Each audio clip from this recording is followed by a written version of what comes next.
Kleine Country-Band, die heute jeder kennt, sie hat's nicht immer leicht gehabt.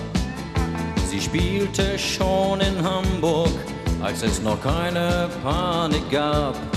Ein Jatzer sagte mal, das ist mir zu banal, es gibt doch keine Cowboys hier.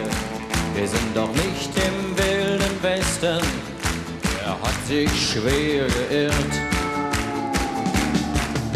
Der wilde Westen fängt gleich hinter Hamburg an, in einem Studio in Maschen, gleich bei der Autobahn.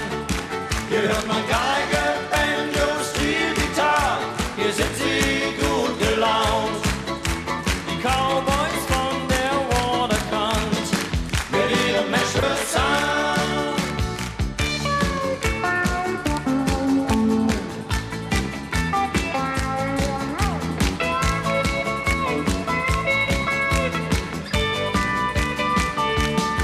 Ob du aus Bayern kommst oder in Hamburg wohnst, das ist doch sowas von egal. Solange du denkst, du bist im Honky-Tonk und stehst im Bierlokal mit ein paar Cowboy-Boots und einem Fernweh-Blues und einem kleinen Knacks im Herz. Dein Kreislauf geht nach oben, wenn du die Cowboys singen hörst.